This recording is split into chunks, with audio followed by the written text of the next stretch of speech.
en Londres, y ella me puso en mi cabeza la idea del Reino Unido, y es un país organizado. Me ofreció una gran posibilidad. Para que tengan idea, yo mandé mi currículum y recibí como respuesta a la semana una carta de invitación del primer ministro, Tony Blair, que decía 10 Downing Street, y me invitaba a presentarme en una entrevista, a aplicar para un trabajo, y así fui.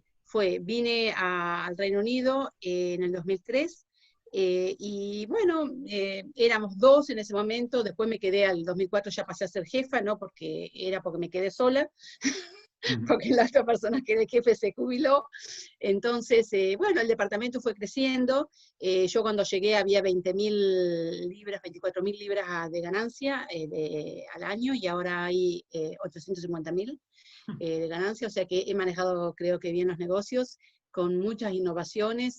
Fuimos la primera institución en hacer autopsias no invasoras, o sea, utilizando la resonancia magnética, por ejemplo, y bueno, estamos muy en contacto con el mundo. Es decir, que desde acá tuve la suerte de moverme en el mundo, y bueno, llegué a ser presidenta de la Sociedad Internacional de Patología hace unos años, y bueno, esto creo que yo soy la misma persona, pero Inglaterra para mí fue otro faro, ¿no? El hospital se fundó en 1876, que es el mismo año que se fundó nuestro pueblo, Jonathan, en 1876. No sabía Así eso. que vos fíjate que cuando en Argentina estaba Villegas luchando contra los pobres aborígenes para quitarles sus territorios, aquí estaban construyendo un hospital que comenzó con unas 5 o 8 camas. Claro. Así que bueno, esta ¿A es un cuánto poco estás mi de historia. Londres para ubicarnos geográficamente? Estoy en el medio de la isla, en Ajá. el norte de Inglaterra, o sea, abajo de Escocia, y estoy en tren 2 horas y 10, justamente, exacto, 2 horas y 10, porque acá 2 horas y 10, y en coche 2 horas y media, más o menos, sí. O Bueno, sea, es Marta, una cosa que uno va y vuelve en el día a Londres. y profesionalmente ahí figura patóloga, digamos, pediátrica. Contanos un poco qué es eso rápidamente para por ahí los que no están tan familiarizados con la medicina. Bueno, la patología se ocupa del estudio de las enfermedades, y es una profesión muy enciclopedista, porque imagínense que tenemos que estar atrás del diagnóstico de un tumor, del diagnóstico de una infección, del diagnóstico de una muerte súbita, etcétera. Y en este caso, en mi caso, es de los niños por nacer, que son los bebés en el vientre materno, y de los niños hasta los 16 años de edad. Entonces, bueno, estamos detrás de los cirujanos y de todos los médicos especialistas que tienen que hacer un diagnóstico. Nosotros lo hacemos utilizando los tejidos. Yo me involucré con lo del coronavirus, uno porque, bueno, sucede, en este momento sucede y uno tiene que saber, pero después porque, como yo hago autopsias, también estoy involucrada mucho en lo que se llama microbiología post-mortem, o sea, las infecciones de las autopsias y los organismos. Soy miembro de la Sociedad Europea de Microbiología Infecciosa, microbiología clínica, y en un subgrupo que se llama post-mortem, o sea, de patología de autopsia. Y no sé si ustedes escucharon que en el Reino Unido se dio el caso del bebé más chiquitito, Ajá. que tenía 13 días, que murió de coronavirus, y esa autopsia la hice yo en este hospital. Bueno, así que, bueno, en eso no te envidio. me he involucrado, no, eso no lo podía decir, pero ahora ya Okay. pasaron varios meses. Bueno, Marta, la verdad que es un placer, un honor también, nada, que alguien de la familia sea tan reconocida. La verdad que ahora sos reconocida popularmente, pero que a veces no siempre va de la mano, ¿no? El reconocimiento técnico, científico, del reconocimiento popular, llamémosle, que la verdad que, bueno, que es muy interesante y es parte también es gratificante también, porque creo que vos explicás muy bien. Creo que lo que ha pegado muy bien en la televisión y en los medios es que explicás desde un lugar. Acá en Argentina los médicos, vos tal vez no estás tanto mirando la televisión argentina, imagino, pero acá hubo una corriente médica, esta es una opinión personal, muy, ¿cómo te puedo decir?, muy negativa, muy trágica, muy poco informativa. O sea, hablan todo el tiempo, pero hablan de lo mismo, metiendo miedo, aclarando poco. Entonces, claro, eso generó pánico, digamos, ¿no? Parte del éxito de la cuarentena es el pánico que la gente tiene, la incertidumbre. Claro. Así que bueno, un poco la idea de esta charla, para aprovechar al máximo la parte más interesante tuya, era que nos cuentes un poco sobre el coronavirus, sobre la enfermedad, Y sobre todo también me interesa, Marta, te planteo el tema para que vos elijas muy bien sobre todo lo que tenés para contarnos. ¿Cómo podemos bajar un poco la incertidumbre, que es lo que más ansiedad nos genera a todos, ¿no? Esto de no saber, finalmente, entiendo que vos no tenés el diario del lunes, pero tenés mucha más información para contarnos un poco de si vos creés que realmente es una enfermedad tan mortal como a veces se la pinta, si con ciertos cuidados uno puede lograr una vida normal, porque yo entiendo que por más que haya vacuna o no, que justo ayer se anunció esto de la fabricación de la vacuna acá en Argentina y demás, esto va a llevar un tiempo, o sea, no es que nos vamos a ir a vacunar dentro de un mes, 2 meses, entonces si esto tarda 6 meses más, evidentemente ya no nos podemos quedar más en nuestras casas, ya no podemos, las empresas no pueden seguir quebrando, acá en Argentina la situación es Exacto. extremadamente delicada, o sea, las empresas están cerrando, la gente está perdiendo trabajo, entonces digo, ¿cómo podemos buscar un equilibrio? Por eso el título de esta charla es Economía y Salud, que acá fue una discusión muy importante, planteada en principio por el presidente, que dijo economía o salud. Así que bueno, nada, Marta, te dejo a vos exponer Sí, que sos la bueno. profesional, y si querés después charlamos un ratito, ¿dale? Sí, creo que muchas de las preguntas que vos hacés yo las voy a ir mencionando durante esta exposición. Bueno, por favor a todos Eh, los que están ahí, gracias por estar, y si quieren hacer preguntas, háganlas por el chat, por favor, que sean bien concretas, bien claras, bien generales, así yo después le puedo hacer esas preguntas a Marta al final, que vamos a tener un ratito para hacerlo, ¿eh? Gracias. Bueno, la Universidad de Sheffield se creó en el año 1905, que fue el mismo año que se creó la Universidad Nacional de La Plata, que según tengo entendido ayer cumplió Sí, 115 años. sí. Y la de Buenos Y Aires también cumplió años, justo. mira 199 creo vos, que cumplió, una cosa así. Bueno.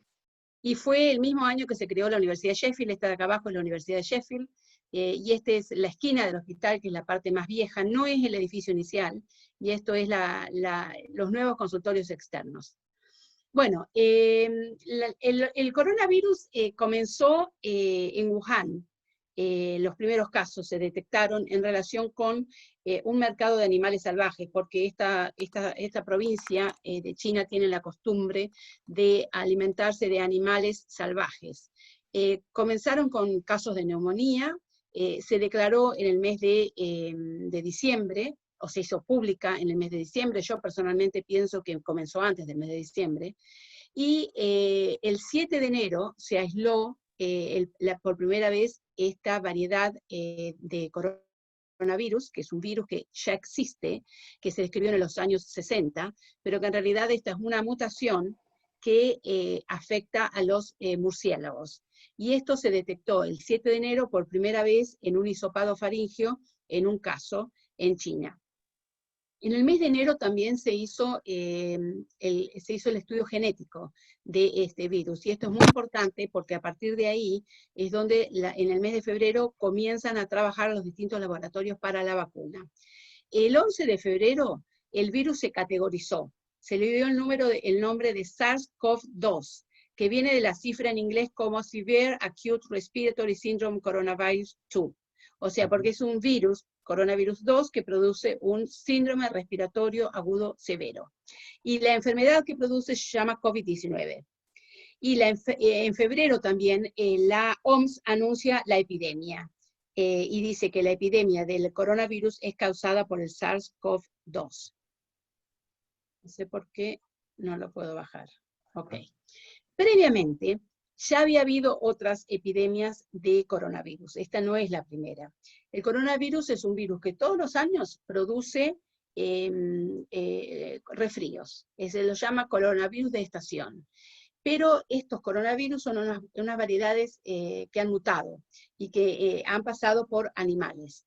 En el 2002 estuvo lo que se llamó beta coronavirus, que también desarrolló un brote epidémico con síndrome respiratorio agudo, y también fue en China, en la provincia de Guangdong, y también fue por animales salvajes, en este caso un gato salvaje, y produjo 8.000 infectados y 774 muertos. En el 2009, la gripe porcina, el H1N1, produjo 284.000 muertos. En el 2012 estuvo el MERS-CoV que también es un coronavirus, pero que en este caso fue en Arabia Saudita y fue por los camellos, los dromedarios. Y en el 2014-2016 el ébola. El ébola, a diferencia, es un virus que tiene una gran letalidad, es decir, de cada 10 infectados se mueren 5. El coronavirus es un virus que tiene una letalidad baja, es decir, que la letalidad es del 50% en el ébola y en el coronavirus del 0,28. O sea, eso es un dato importante. Y esta es como ya habrán visto ustedes, la formita que se le da al coronavirus, es porque tiene como una corona con espículas, y ahí es donde están las proteínas que actúan como antígenos y que son los que producen la infección, son los que enferman, pero también son los que en la vacuna se utilizan para producir la inmunidad, de tal manera que están atenuados para despertar inmunidad, pero no para ser infecciosos. Y en el medio está el contenido nuclear, que es el ácido ribonucleico, que es donde está el contenido genético del virus. Bueno, en mayo yo ya había trabajado publicamos con los españoles, microbiólogos españoles, un análisis sobre el coronavirus en autopsias, de información, porque ellos son todos médicos legistas. Y esto salió publicado en la Revista Española de Medicina Legal. En ese momento, al principio la prueba era de contenido, era de nasofaringe. Es un método, un hisopado que es incómodo, porque va hacia atrás y genera obviamente disconfort, pero en los niños se vio que esto puede ser negativo, es un falso negativo, y que en realidad las pruebas rectales o de materia fecal, los niños eliminan el virus por la vía digestiva más que por la vía respiratoria. Bueno, como ya les dije, esto es un virus que se identificó esta familia en los años 60, son virus zoonóticos, hay muchos en las especies animales, y esta variedad de coronavirus, que es el SARS-CoV-2, tiene una homología casi del 100% con el coronavirus del murciélago. Y los murciélagos son, según estuve leyendo estos días, son animales que tienen una gran protección contra los virus. Es decir, que este virus es un virus agresivo para nosotros porque está diseñado para atacar, enfermar a los murciélagos. Claro, o sea, para que el virus funcione en un murciélago tiene que ser muy agresivo, tiene que ser un virus... Exactamente, exactamente. Entonces, claro, a nosotros nos resulta terrible. Bueno, tiene la formita de sol, y ingresa a las células. En esas espículas están las llaves. Esas espículas son como si fueran las llaves para ingresar a las células del organismo humano. Y a través de estos receptores. Los receptores ya existen y simplemente es como que el coronavirus se las ha ingeniado para abrir esa llave e ingresar al organismo. Bueno, los síntomas, ustedes saben que los pacientes pueden ser asintomáticos. No por ser asintomáticos no son contagiosos. Es decir, un paciente asintomático, si bien la carga viral sería menor, contagiaría menos, sin embargo puede contagiar. Los síntomas pueden ser leves, puede ser que sea temperatura, sea como una gripe, temperatura, tos, pero se le agrega la dificultad respiratoria. Los pacientes describen que les falta el aire. Y también es común que que pierdan el sentido del olfato. Sabes que varios que conozco o conocidos de conocidos marcan eso, que sobre todo es lo más curioso porque es algo no normal, digamos. Por lo general en la gripe común hay ciertos síntomas parecidos, ¿no? Pero en la gripe cuando uno se agarra una gripe hay algunos síntomas que se parecen. La pérdida del gusto no es algo muy común, no hay muchas enfermedades que te hagan perder el gusto. Y esto es pérdida del olfato, esto es porque se afectan los nervios periféricos. Porque afecta, y ya lo voy a mencionar, afecta también el sistema nervioso. No solamente es el aparato respiratorio, sino también es el sistema nervioso. Y lo importante es que puede tardar mucho en recuperarse el sentido del olfato.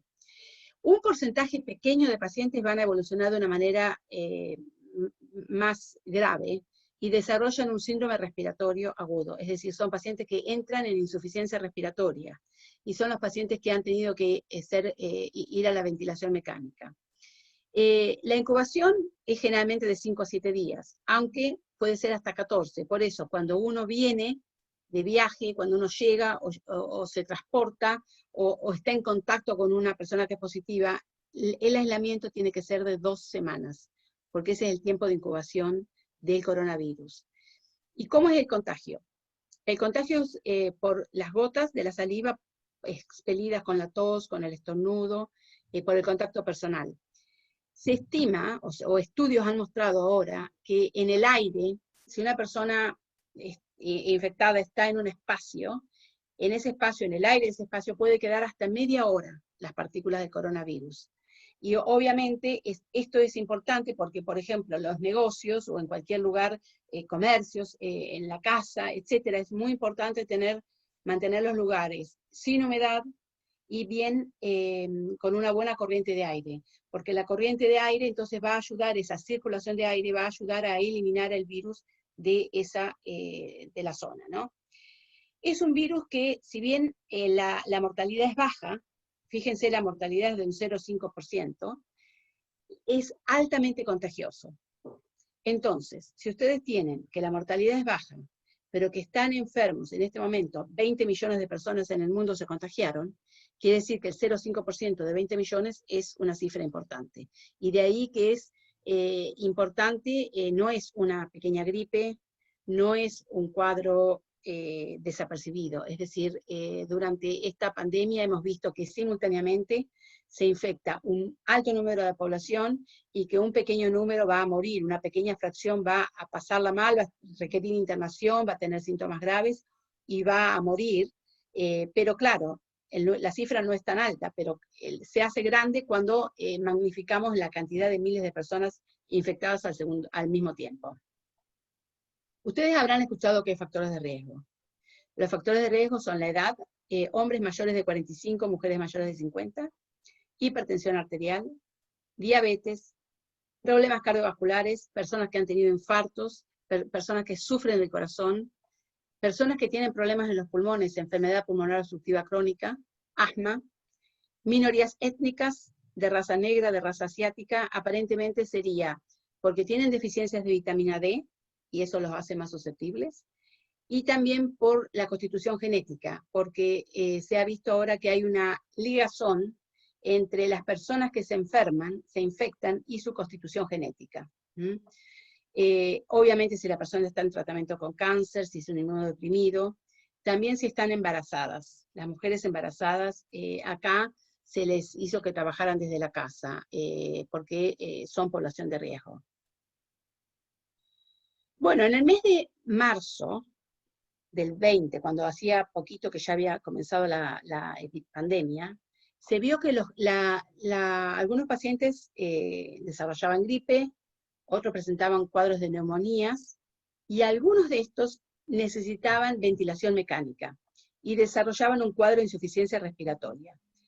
Y en mayo se vio que este virus, que yo les conté que entraba a la célula por unos receptores que ya existen y que en las espículas tiene las llaves para entrar, tiene 2 lugares predilectos. Una es el alvéolo pulmonar, es decir, por eso produce la lesión pulmonar, pero la otra es en los vasos sanguíneos. Penetra en las células de los vasos sanguíneos y por eso las personas que tienen preexistencias como diabetes, obesidad, hipertensión o problemas cardiovasculares son personas que ya tienen ese daño y por lo tanto son más susceptibles al daño que les va a producir el coronavirus. También eso genera trombosis, es decir, que una persona se puede presentar con un accidente cerebrovascular, puede presentar una parálisis, puede presentar una trombosis pulmonar, porque ese daño de los vasos promueve la trombosis. Y por eso les dije que puede tener después complicaciones respiratorias, cardiovasculares, neurológicas. Aún pacientes que se han recuperado pueden quedar con este tipo de secuelas. Esto es una foto de un alvéolo, esto es lo que yo veo bajo el microscopio, que esto rosa es un alvéolo pulmonar y esto rojo son las células rojas de la sangre. Y esto es donde daña dentro del alvéolo el virus. Que por supuesto no se lo ve acá porque es una partícula muy pequeña. Bueno, como yo les dije, este es un dibujito que muestra cómo el coronavirus ingresaría a las células endoteliales, o sea, a las células de los vasos sanguíneos, que están recubriendo por adentro los vasos sanguíneos, y de ahí ingresa al organismo. Bueno, con los niños. Al principio se decía que transmitían pero no enfermaban, que no tenían síntomas, pero que después se decía que eran cruciales para transmitir la enfermedad. Pero ahora se vio que bebés pueden nacer con coronavirus, es decir, que la mamá embarazada puede transmitirle el virus en la panza al bebé, que los bebés que nacen con coronavirus generalmente no tienen complicaciones serias, aunque las mujeres embarazadas con coronavirus pueden perder el embarazo y pueden desarrollar complicaciones. Y recién en mayo, en abril-mayo, se describió que niños en buen estado de salud, que se enfermaban con coronavirus, que no tenían síntomas o mínimos, 2 semanas después podían desarrollar un cuadro de shock muy importante, como un síndrome tóxico, con una falla de todos los órganos. Los niños requieren terapia intensiva, se deteriora la función cardíaca y algunos fallecieron. Y esto en realidad es una consecuencia de la infección por coronavirus. Ahora se lo llama síndrome inflamatorio multiorgánico, temporalmente asociado al coronavirus, porque el organismo del bebé se incendia como inflamado, y es temporalmente asociado al coronavirus porque 2 semanas después, en general, presenta los síntomas. ¿Y esto por qué es? Porque los niños producen una gran respuesta inmunológica para luchar contra ese virus, porque su organismo está sano, no es un organismo de una persona de avanzada edad o que tiene una persistencia, es un organismo sano. Y eso produce unas sustancias antiinflamatorias que se llaman citoquinas, y eso es lo que termina haciéndole daño al niño. Es decir, que es una sobrerespuesta al virus que terminan generando lo que se llama como tormenta de las citoquinas. Bueno, este es mi hospital, nuevamente.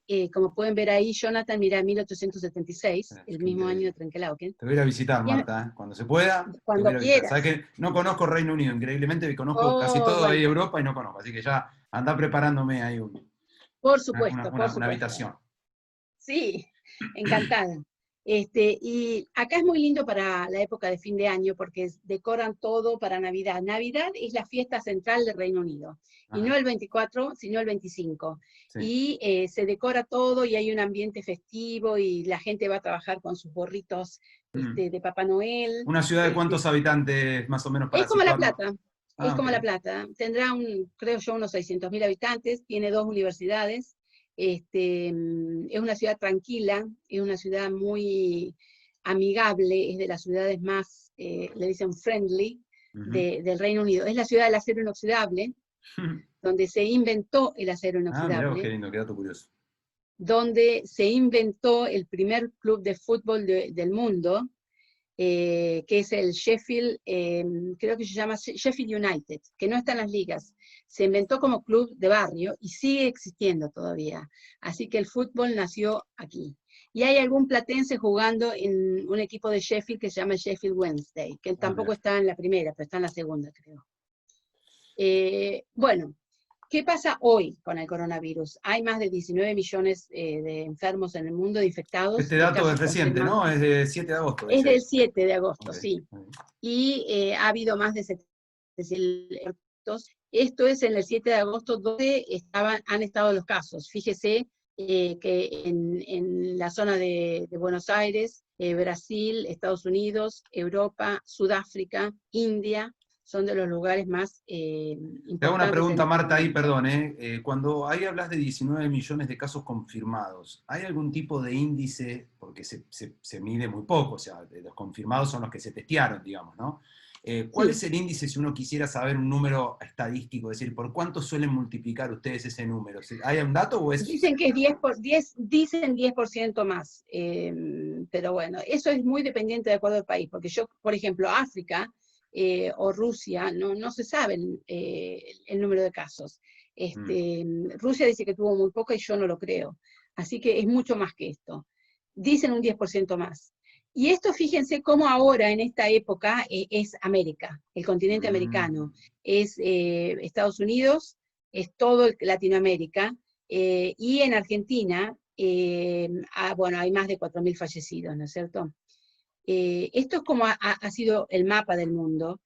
Fíjense que comenzó en diciembre, a partir del 11 de marzo fue cuando se disparó, que se declaró la pandemia y se dispararon los números de casos. Cómo pasó también en el Reino Unido.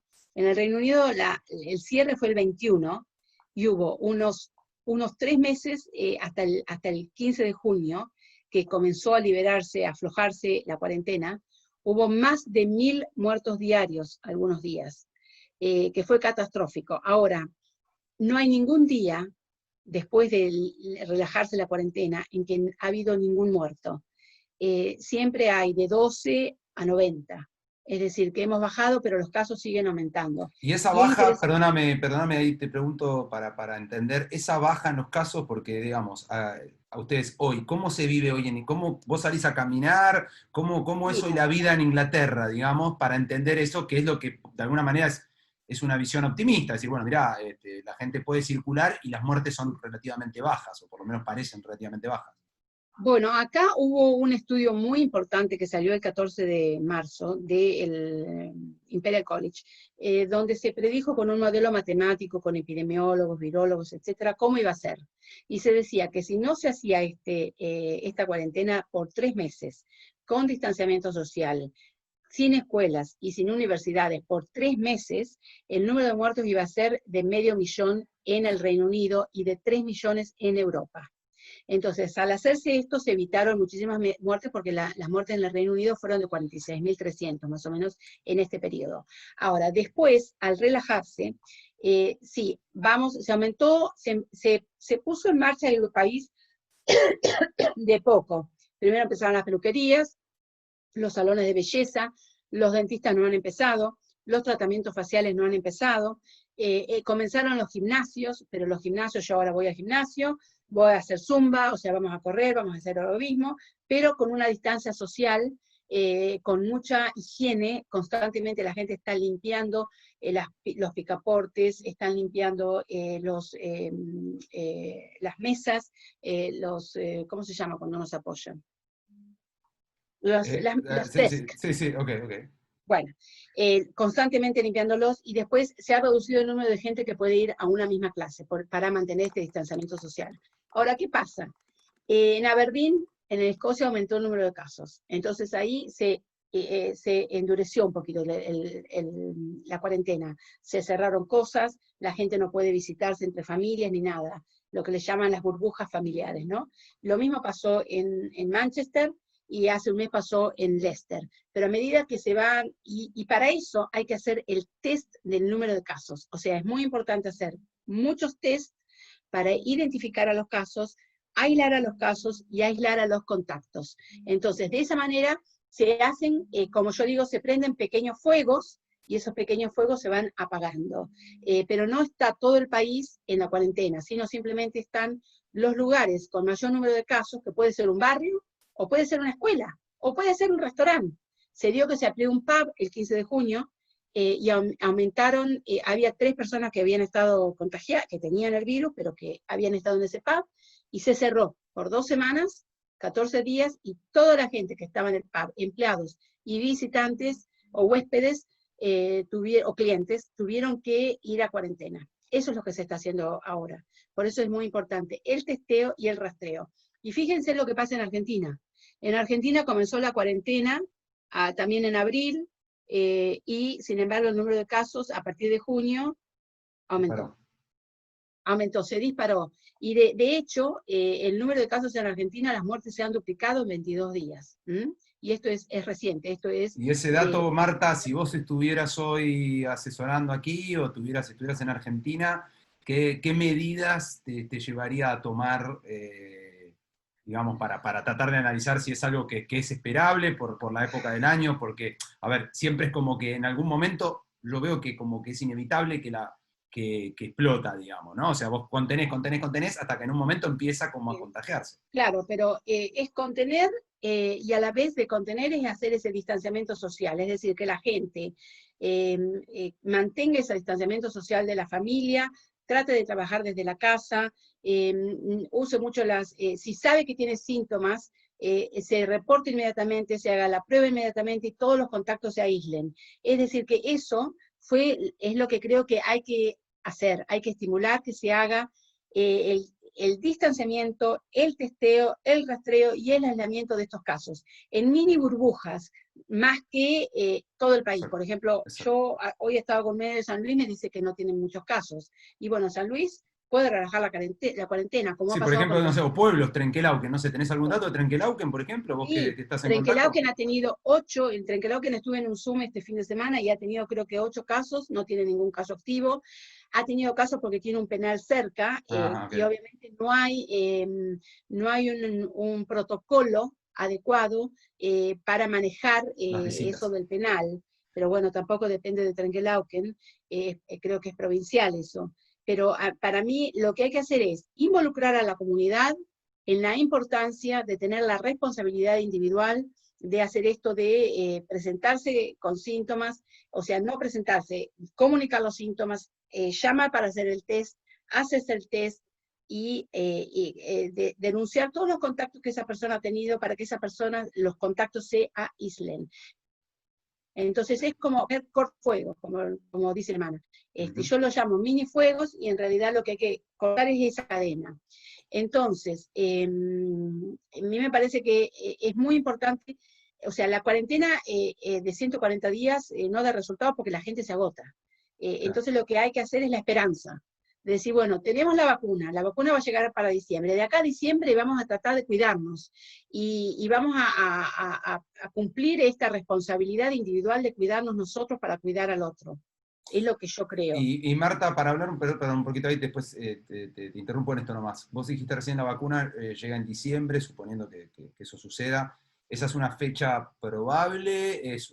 Digamos, ¿qué podés decir hoy respecto a eso, que es por ahí lo que la gente más ansiedad le genera, ¿no? Eso te lo voy a contar cuando te hable de Ok, la vacuna un poquito más listo, adelante. perfecto, perfecto. Bueno, esto es para ver Latinoamérica, que en este momento es el punto duro de la pandemia, porque la pandemia se ha trasladado a Sudáfrica, a India y a Latinoamérica, o a América, el continente americano. El 45% de las muertes ahora están en Latinoamérica, Brasil, México y el resto, y por supuesto también en Estados Unidos. Entonces, sin embargo, el número de fallecidos, si sacamos los casos muertos por COVID, el número de fallecidos en el mundo este año han sido 50% más que el año pasado. ¿Y eso es por qué? Porque hay pacientes que tenían otras enfermedades que no se han tratado, o hay pacientes que tenían miedo y no fueron al médico por temor a contagiarse y se murieron de otra cosa.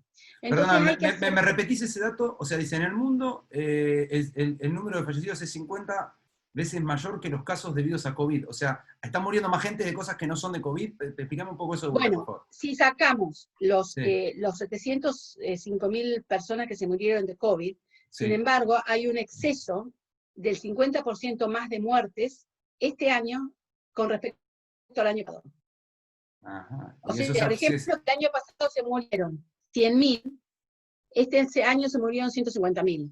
O sea, un 50% más, y que no eran de COVID, porque ya sacaste el COVID. Y eso es este exceso de muertes es porque se ha descuidado de alguna manera por la pandemia la atención, o de la misma gente que no fue al médico, o de los hospitales que estaban desbordados y no se atendió.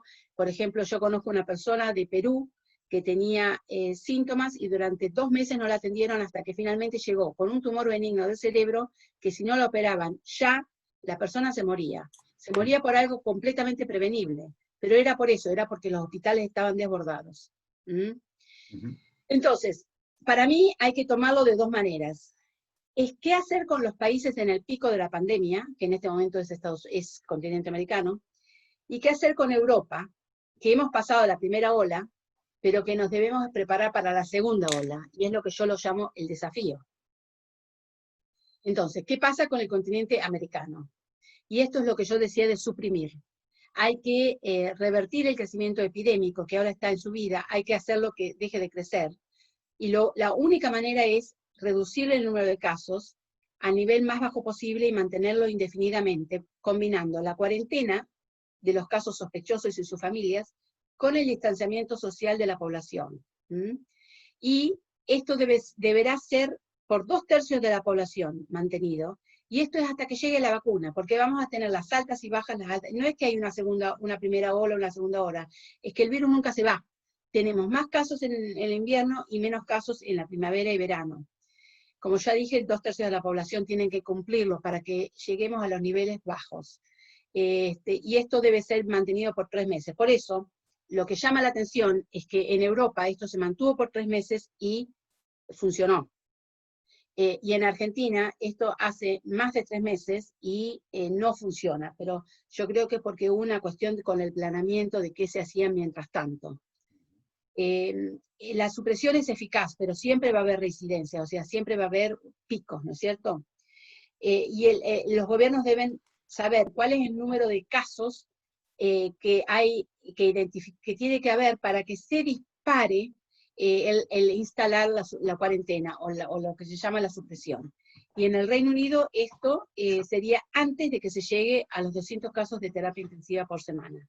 Y eso se sigue monitoreando. Y esto es lo que este modelo, que como yo les dije fue de marzo del 2020, que es del modelo matemático, y habla del pico, y fíjense que esto se está repitiendo, nunca desaparece en el Reino Unido, y esto lo mismo sucede en otros países de Europa, que nunca dejó de desaparecer, y que siempre hubo más casos y menos casos. Y como está geográficamente delimitado, lo que hay que identificar dónde están esos grupos de contagios para así cerrarlos.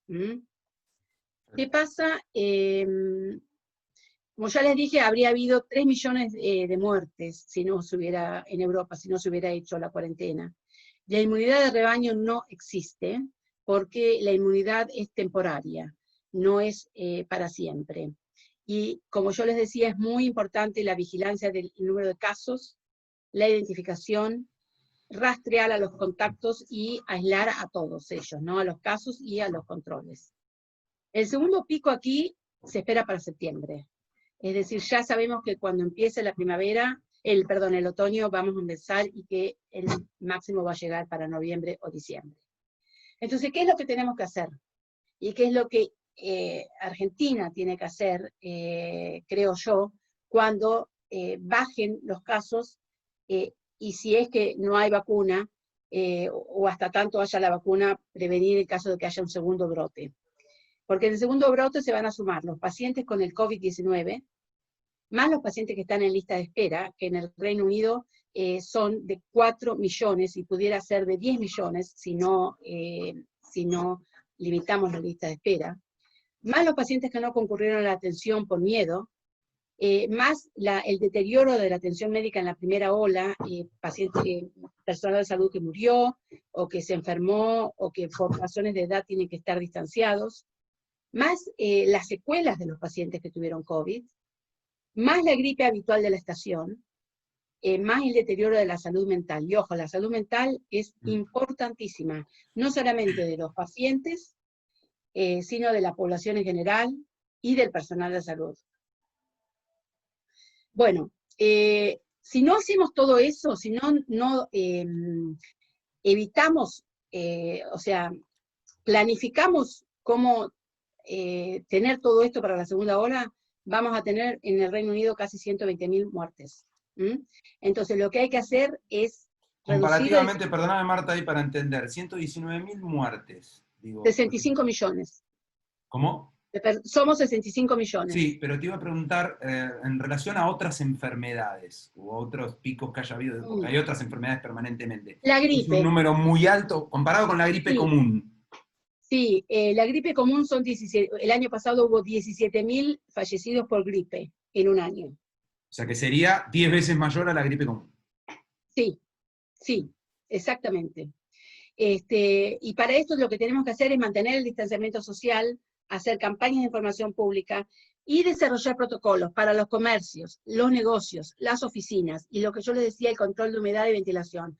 Ahora, si vamos a un comercio acá, tenemos que entrar con la máscara. Nadie puede entrar sin máscara a un comercio. Tenemos que, de acuerdo al tamaño del comercio, puede entrar determinada cantidad de personas. Hacemos colas afuera. Cuando entramos a un negocio, está marcado por dónde se entra, por dónde se circula y por dónde se sale. La puerta de entrada, si hay 2 puertas, por ejemplo, no puede ser la misma que la puerta de salida. Y eso es importantísimo. Y cada negocio tiene que hacer lo que se llama la valoración del riesgo. Es decir, tiene que ver cómo adaptar las medidas de protección, de prevención de la diseminación a su comercio, ¿no es cierto? Porque depende también de la característica del comercio. Y es muy importante que las ciudades tengan una gran capacidad de testeo, de rastreo y de los programas de aislamiento. Puede ser que una persona no pueda aislarse en la casa, entonces tenga que ir a utilizar un hotel provisto por la municipalidad, por el gobierno municipal o provincial, en donde pueda aislarse. Bueno, por supuesto, en los medios de protección. En los comercios, ahora todos los comercios tienen instalados unos vidrios sintéticos, en donde el personal está detrás del vidrio y solamente se trabaja entregando la mercadería o lo que sea por un huequito, y si no, trabajan con las máscaras que tienen cobertura plástica delante. Y nosotros, los clientes, vamos al negocio con la máscara. Todos los negocios tienen a la entrada y a la salida dispensers de alcohol en gel. Entonces la gente cuando entre, la gente cuando sale, se limpia con alcohol. También es muy importante que se ha estimulado muchísimo el uso de las tarjetas, que con el chip uno paga hasta 50 libras, creo que se paga, sin necesidad de poner el PIN. Y se llama contactless. No sé si está en Argentina eso, pero se prefiere el pago con tarjeta de crédito, y hay ya lugares donde no se acepta efectivo.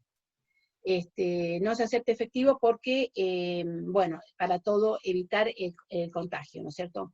Se utiliza muchísimo a todo lo que sea atención virtual, ¿no es cierto? Bueno,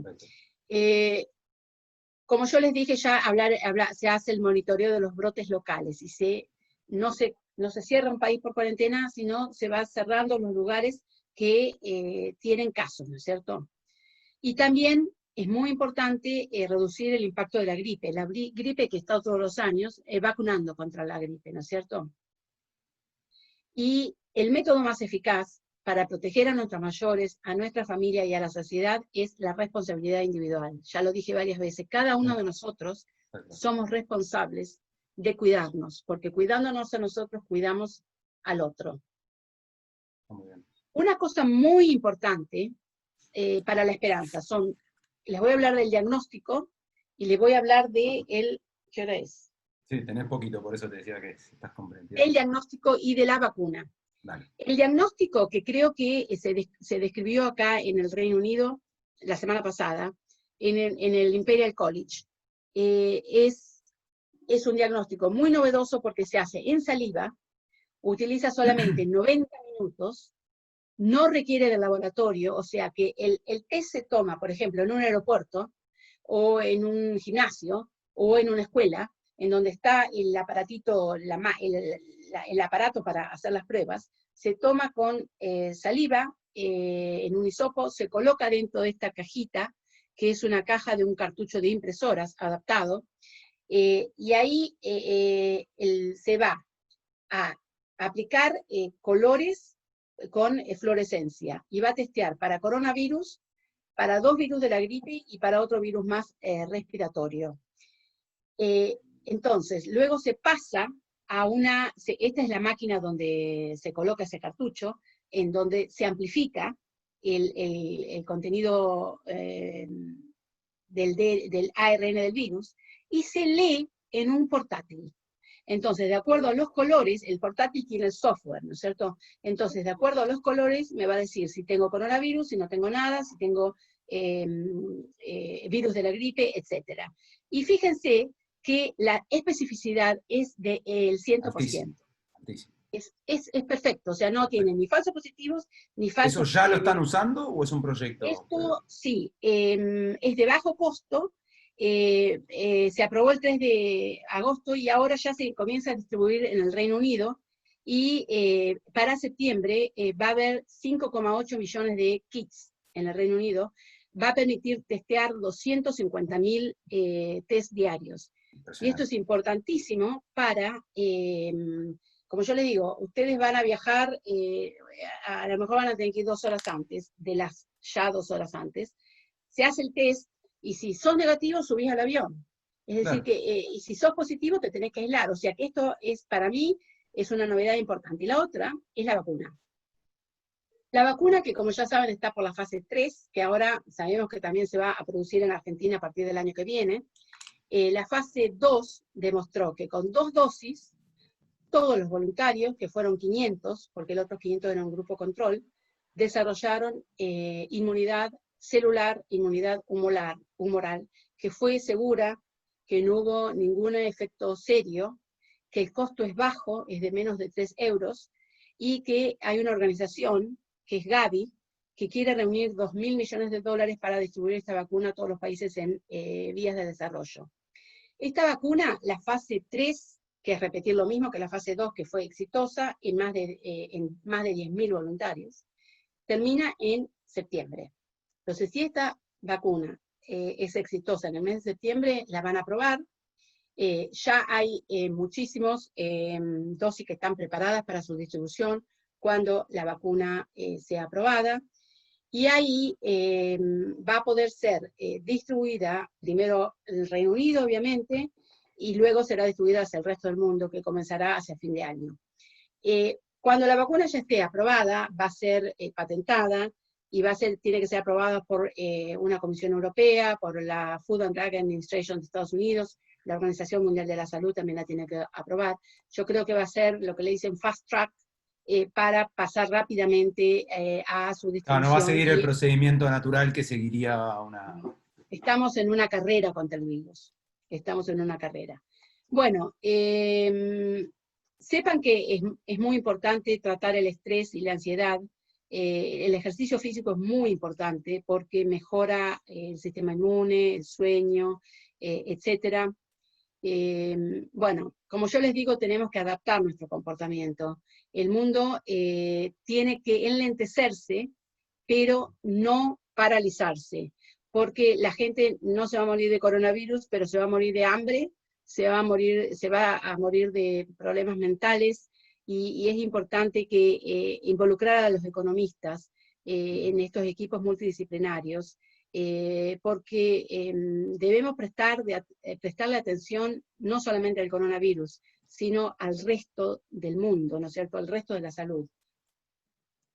Lo que sí es importante que después de esto se valore mucho más la educación, porque la responsabilidad social pasa por la educación, se valore la salud, se valore la protección social y se valore el medio ambiente.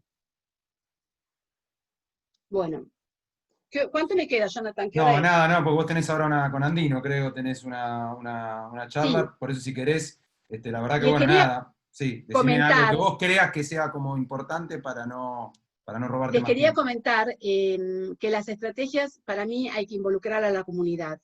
La comunidad, y sobre todo la gente joven, se tiene que involucrar, tenemos que involucrarlos, el gobierno, las políticas tienen que involucrarlos. Y al final les quería poner el impacto, ¿no? Yo busqué el impacto de los pequeños y medianas empresas en el 2020, y ustedes pueden ver que la comida y la atención de salud fue lo único que aumentó su crecimiento durante el COVID-19, que todo, las propagandas, la agricultura, la construcción, educación, finanzas, media, agencias, etcétera, fue las agencias de turismo, etcétera, todo disminuyó. También aumentaron la media y las industrias farmacéuticas. Pero ustedes, ya se prevé que el decrecimiento del Reino Unido es del 20% del Producto Bruto en estas épocas, es muchísimo. En el Reino Unido, ¿qué pasaba? Busqué qué pasaba acá. Y fíjense cómo esta es la imagen que vemos en los centros de las ciudades, negocios cerrados, negocios que nunca más van a abrir. Y es importante porque 6 millones de pequeños negocios emplean a más de 16 millones de personas y generan 2.2 trillones del turnover, y que son el eje de la economía. Por eso hay que darles mucha importancia. Bueno. Bueno, mira, ahí me avisa por la cucaracha, Claudia, que te están esperando ahí en el programa de Andino, así que vamos cerrando. Nada, por ahí algún día más adelante estaría bueno volver a tener una charla, creo que genera mucho interés. Te agradezco muchísimo, Marta, la verdad que un placer verte, ojalá pronto podamos vernos de manera presencial y nada, de compartir. Ojalá y nos podamos abrazar. Ojalá, ojalá. Bueno, saludos a la familia, por supuesto, a todos. Ahí veo a mi hermano abajo. Sí, están todos, la verdad que bueno, nada, todo mucho agradecimiento, bueno, nada, palabras explicás muy bien, así que bueno, Marta, creo que estás haciendo un gran trabajo, creo que informar es un paso clave es impresionante. Para tranquilizar. Exactamente, por eso lo hago. Porque me gusta esta última placa, me gusta esta última placa. La información es lo que trae un poco más la confianza en nosotros como humanidad y en tener la fuerza necesaria como para seguir, porque este virus no nos puede ganar. Exactamente. Así que bueno, Marta, nada, gracias. Seguí para que le quiero sacar una foto. Bueno, no, le quería sacar una foto a la pantalla esa, pero no importa, pues ya lo tengo grabado. Esperá, ahí te la pongo. Bueno, muchas gracias, te dicen todos acá, y está toda la gente, lo podés ver ahí un poquito. Ahí tenés. Ahí está, a ver si puedo poner. Bueno, cuando vos vengas, yo te voy a llevar a Iam. Okay. Iam es el pueblo de la plaga, que se sacrificó en el 1665, que nadie ni entraba ni salía, para que la plaga no se diseminara a toda la zona. Y es un pueblo que está muy cerca del mío, de Sheffield, así que cuando venga es una promesa que te llevo. Solamente una última pregunta ya antes que te vayas. ¿Esto se compara, tiene comparación estadística con, es peor, distinta? ¿Cómo es en comparación con otras plagas grandes que ha tenido la humanidad? ¿No? Pues, yo sé que son épocas muy distintas, pero podríamos compararla en mortalidad, en masividad. Bueno, la mortalidad que llevamos hasta ahora es de 705.000 o 700 y pico mil, no compara con la mortalidad de la gripe española entre el 15 y el 18, 1915 y 1918, que fue entre 50 y 100 millones de personas. Así que no estamos ni cerca. Pero ahora, un siglo después, tenemos más tecnología y hemos aprendido a combatirlo, hemos entendido el virus más rápidamente, cosa que antes no pasaba. Marta, un beso grande, te quiero mucho, gracias por todo y nada, siempre agradecido por vos. Estamos en contacto. Chao, Marta, gracias, seguí con lo tuyo. Bueno, gente, a todos los que están aquí todavía, gracias por haber participado, un esfuerzo que hemos hecho en tratar de brindar una perspectiva en una charla más informal, que a veces es difícil tener, uno ve tantos médicos y demás y es difícil, así que bueno, espero que les haya servido, vamos a subir el video. Ahora lo hemos grabado, así que después lo vamos a compartir para que si quieren compartirlo a la vez ustedes con gente de su equipo o de sus familiares o lo que sea. Así que un placer haber sumado más contenidos, es parte de la misión que nos hemos dado aquí en SET durante la pandemia, de redoblar el esfuerzo y de mantenerlos informados, ¿sí? Así que muchas gracias a todos. Lástima que no hemos podido responder todas las preguntas que estaban, pero bueno, Marta, ahora si quieren la pueden seguir viendo en Andino, en Canal 2. Gracias a todos, saludos a los que estoy viendo acá, muchos amigos. Chao Marcelo, chao Fede, a todos los Federico Repetti, a Mateo, a Cecilia, a la Checho, y a toda la gente que está ahí, Silvina Cardoso, bueno, gracias a todos chicos, nos vemos y a seguir trabajando y cuidarse. Chao, chao, chao.